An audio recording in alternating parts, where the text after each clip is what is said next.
This is mine. This is mine. Now, I'm sure the first reaction is you think, well, that sounds very selfish, sort of like the child that's screaming, no, mine, mine, mine. But you know what? I think there is a time and a place for that in our lives, and sooner rather than later.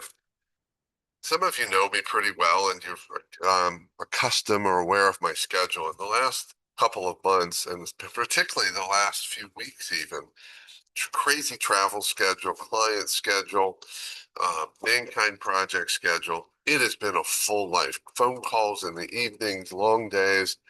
And it is, here's the thing, it is stuff I love to do. It is things that shows me in action, in mission, living life on purpose, all amazing things.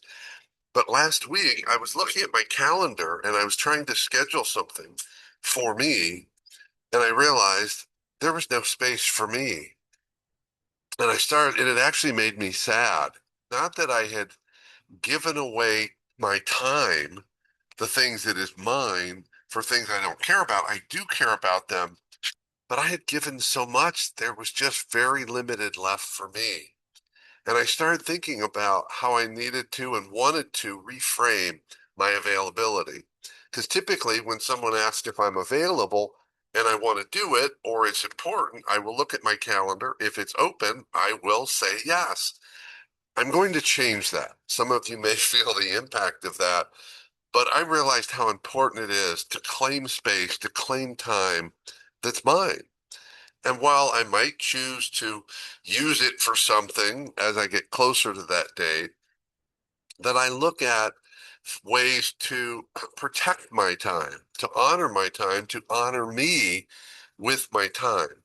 And so what I decided to do is I went through my calendar, and particularly in the evenings, as well as some of the weekends, but the evenings are the ones that can get away from me. I went in my calendar, and for a long period out, I blocked time, and this is what it says in the calendar. Appointment. This is mine. This is mine. And I want to use that as a reminder when I'm going to schedule something or when someone says, are you available? Rather than just looking at an empty calendar and saying yes, I have to make a more conscious choice. I get to make a more conscious choice. Am I willing to give up that which is mine for this other thing? And hey, being of service to others feeds my soul. It's not like I don't get something from being of service. I do. But there comes a point where I have given away so much of me and my time that I have not enough left for me.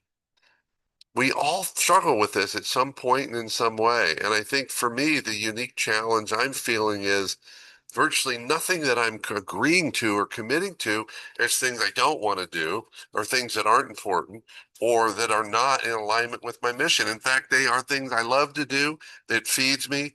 It's all in mission, living mission. And that's the challenge. So what are you ready to claim? This is mine for you. I'm starting with time on my calendar so I can make some different types of choices in terms of when I give away and commit and invest my time in other things and other people. There's a space and time for this is mine, and this is what's true for me. This is mine.